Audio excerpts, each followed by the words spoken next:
Donald Trump, for a long, long time, has been threatening the use of tariffs. People, this is a little bit of art of the deal.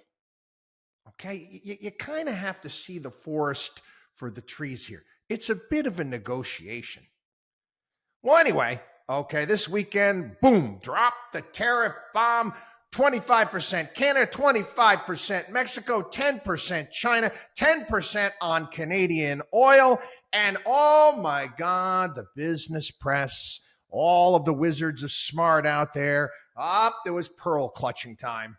Once again, oh my God, he doesn't know what he's doing. This is terrible. It's going to put American people out of work. It's going to be awful. All sorts of things. I'm laughing this morning. I'm having my morning coffee and I'm watching this stuff. And I said, but what is the over-under?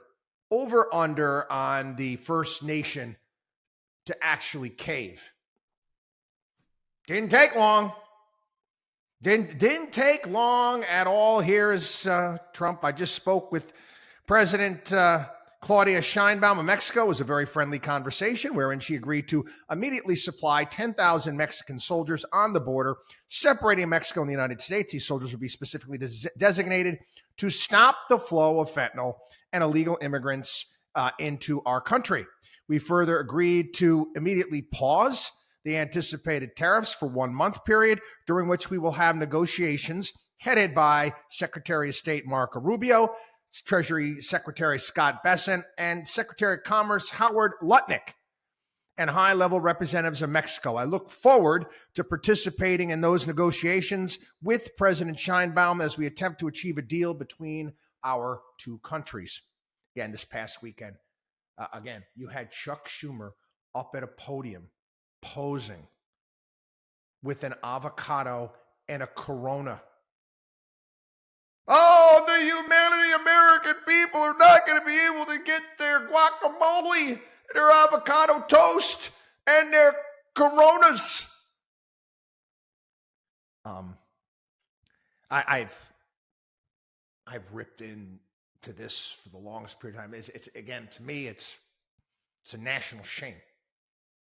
100,000 people a year plus, year after year after year, dying of drug overdoses here in the United States. Over 100,000.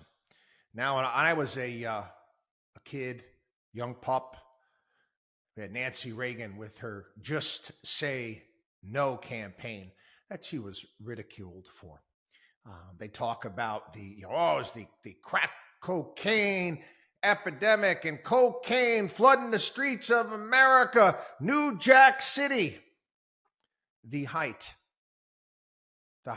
of the cocaine epidemic here in this country, around 10,000 people died a year. We're over 100,000 a year. Now, what do you think would happen? What do you think would happen if it was Al-Qaeda shipping fentanyl into the country across the border? What would we do?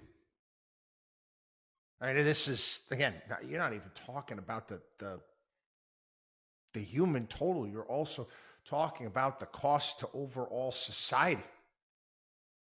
And we just brush it under the rug. For some time, Trump was the first one to designate the drug cartels as terrorist organizations. Great. I would be cruise missile. We shoot cruise missiles at people in the middle of nowhere in Africa, in the Middle East, all over the world, going after these bad guys. Okay, what are they doing? They're not.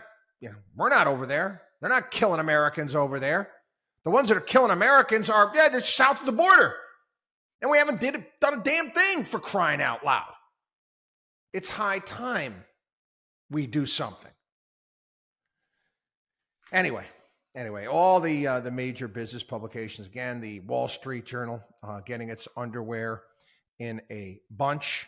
Canada is, again, as the time of this podcast here on Monday afternoon, Canada hasn't caved yet, but will. They're going to cave. Again, I want to just go through some of the tariffs that are on items that we send to Canada. Milk, 270%, cheese, 245%, butter, 298%, chicken, 238%, sausage, 69.9%, barley, 57.8%, bovine meat, 26.5%, cars, 25%, HVAC, 45%, vacuums, 35%, cable boxes, 35%, TVs, 45%, steel, 25%, aluminum, 45%, copper, 48%. Those are tariffs on items that we send into Canada. Trump went on a rant last night talking about they don't allow American banks into Canada. This was a funny one. Is that the province of Ontario canceled their contract with Starlink? Yeah, you know what? They want to do their own as well. That's not going to go up for a few years. And guess who's putting the satellites into orbit? Yeah, Musk is as well. Again, we don't, the reality is, and Canada knows this, we don't need anything from them. Everything we can do here on our own. People are like, what about all the oil? We make it easier for them to ship it to us rather than have to send it to their the West Coast and then ship it out over to China. It's more efficient for them. But no, we could just use our own. Quite frankly, at some point in time, the playing field needs to be leveled when it comes to rules and regulations. Some of the things that Trump talked about as well. He talked about going after the UK. Talked about going after the European Union. Good. I don't have any problem with that. Again, I want free trade too, but it needs to be fair. For crying out loud, the UK should have been all over after Brexit and striking a free trade agreement with the United States. But it should have been done. Lickety split, that should have been done, and it still hasn't been done. I don't know what the rules of negotiation are with the European Union. I don't know if European states can strike deals by themselves now. They're quasi-sovereign nations now. If Trump could go to Italy or Poland and strike a deal directly with those countries outside of the European Union, I don't think the countries are even allowed to do that anymore. Think about that, how ridiculous that is. But again, seems to me like it's working. All of these publications, all these wizards are smart that we're jumping up and down, saying how terrible everything it was and what he's doing. He just major success today within hours. I wonder if they're going to come out and acknowledge that tomorrow. Probably not. WatchDog on WallStreet.com.